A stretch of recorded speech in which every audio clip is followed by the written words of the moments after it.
ہم توبہ استغفار کرتے رہیں، آپ تسبیحات پڑھتے رہیں، چلتے پھرتے دفتر میں بیٹھے ہیں، کام کاج کر رہے ہیں، آپ کی زبان ہلتی رہے، اگر زیادہ نہیں پڑھ سکتے نا استغفار ہی کر لیں، استغفر اللہ کر لیں، یہی اگر آپ کی زبان پہ جاری ہو۔ حضرت امام مالک کے بارے میں آتا ہے کہ آپ نے سفر کیا ایک دن، ایک بستی سے کہیں دور جانا تھا انہیں، تو راستے میں رات پڑ گئی تو ایک مسجد میں نماز ادا کی، عشاء کی، اور اس کے بعد بیٹھ گئے اور ارادہ کیا کہ میں اسی مسجد میں رک جاتا ہوں۔ تو خادم کوئی نہیں تھا ساتھ، اکیلے سفر کیا۔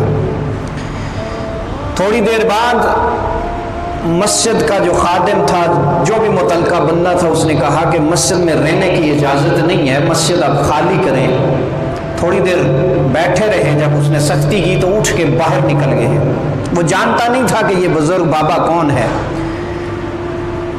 باہر نکلے تو مسجد کے ساتھ دیکھا کہ ایک نان بھائی ہے، نان تندور والا ہے، تندورچی ہے۔ تو کہا موسم ٹھنڈا ہے، میں اس کے تندور کے پاس تھوڑی دیر بیٹھ جاتا ہوں، تو یہ تندور گرم رہے گا، میری رات اچھی بسر ہو جائے گی، اس کی تپش آتی رہے گی تو رات میری گزر جائے گی۔ ذرا توجہ کرنا، ہم صرف ممبر پہ بیٹھنے کا مسئلہ نہیں ہوتا، سر پہ دستار کا مسئلہ نہیں ہوتا، ہاں یہ سارا کچھ دین کو پسند ہے، لیکن دین کچھ اور بھی مطالبے کرتا ہے آپ سے۔ اب تھوڑی دیر بیٹھے، جب اس سے بات چیت شروع ہوئی تو آپ نے اس شخص کا انداز دیکھا کہ آٹا نکالتا ہے تو استغفار کرتا ہے، روٹی بناتا ہے، پیڑا بناتا ہے، استغفار کرتا ہے، روٹی لگاتا ہے، استغفار کرتا ہے، باہر نکالتا ہے، استغفار کرتا ہے۔ اس کی زبان سے یہ جملے جاری ہیں، تو آپ کو تجسس ہوا اور اس سے ماوی گفتگو ہوئے، تو کہنے لگا آگے سے کہ شروع میں تو میں نے کوشش کی، تو شروع میں یہ پڑھا کرتا تھا، اب تو میری زبان پہ ایسے جاری ہو گیا کہ اگر یہ میری زبان سے ہٹ جائے تو میری زندگی کا جو سکون ہے نا وہ ختم ہو جاتا ہے۔ اب تو میری زبان سے یہ ہٹتا ہی نہیں ہے، میں چلتے پھرتے اٹھتے بیٹھتے بعض دفعہ جہاں کلمات طیبات نہ پڑھنے والی جگہ ہوتی ہے وہاں پہ جاتا ہوں تو گھبرا جاتا ہوں، بعض دفعہ تو وہاں بھی میری زبان پہ جاری ہو جاتا ہے، کوشش کرتا ہوں۔ تو آپ نے مزید اس سے گفتگو کی، کہا اللہ رب العزت اس کی برکت سے نا میری ہر دعا سن لیتا ہے، جو بھی میں دعا مانگتا ہوں سن لیتا ہے۔ اب ایک کامن سینس کی بات ہے، اگر انسان سوچے کہ ہر دعا اگر اس کی سنی جا رہی تھی تو تندور پہ روٹیاں کیوں لگا رہا تھا؟ وہ تو کسی محل میں بیٹھا ہوتا، کوئی کہہ سکتا ہے، لیکن بات یہ نہیں ہوتی۔ محل میں سکون سے شاید نہ آتا جتنا وہ تندور پہ روٹیاں لگاتے ہوئے سے سکون آ رہا تھا۔ کہنے لگا ایک میری دعا ابھی تک قبول نہیں ہوئی ہے، عرصے سے مانگ رہا ہوں۔ تو آپ نے پوچھا کون سی دعا ہے، بتا مجھے بھی پتہ چلے۔ کہنے لگا ایک نام سنا ہوا ہے کہ دین کا بہت بڑا عالم اور متقی اور پرہیزگار آدمی ہے، اسے امام صاحب کہتے ہیں، امام مالک کہتے ہیں۔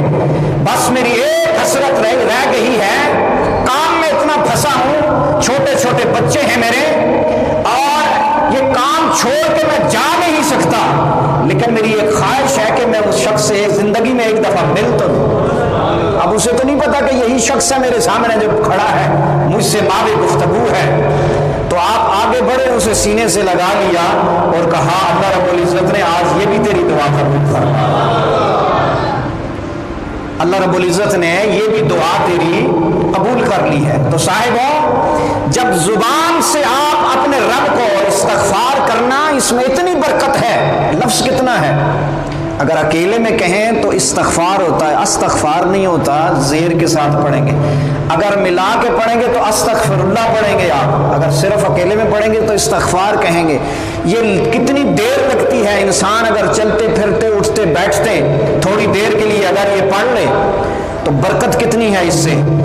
رب کے رسول نے فرمایا جو شخص اس کا معمول بنا لیتا ہے، عام حالات میں بھی جو شخص اس کا معمول بنا لے، اس کے رفتہ رفتہ گناہ جڑ جاتے ہیں اور رب کائنات کے قریب ہو جاتا ہے، وہ رب کا محبوب بن جاتا ہے، رب کے قریب ہو جاتا ہے۔ ٹائم کیا لگتا ہے؟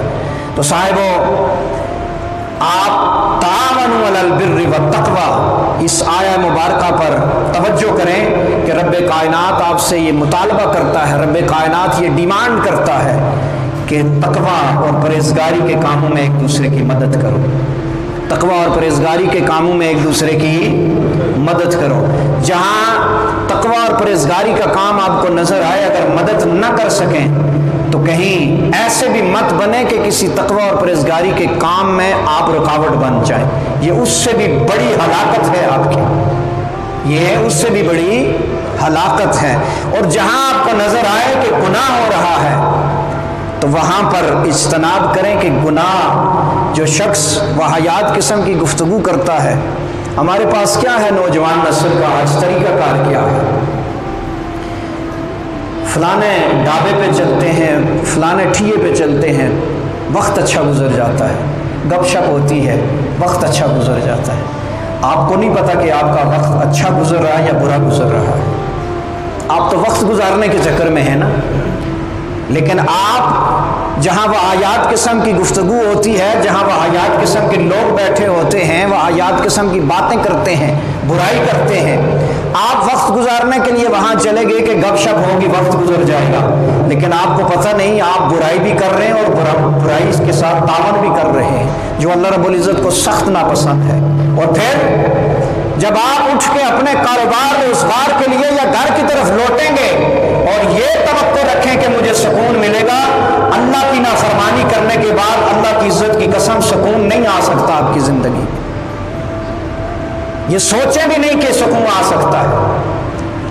آپ کو کبھی بیماری سامنے آئے گی، کبھی جھگڑا فساد سامنے آئے گا، کبھی نا اتفاقی سامنے آئے گی، کبھی مالی معاملات سامنے آ جائیں گے، سکون پھر بھی نہیں آئے گا۔ رات کو شاید گولی کھا کے آپ کو سونا پڑے، تو کیوں نہ عشاء کی نماز پڑھے، باوضو ہو کے استغفار کرتے سو جائیں، تو کہیں ہو سکتا ہے کملی والا ہی آپ کی خواب میں آ جائے۔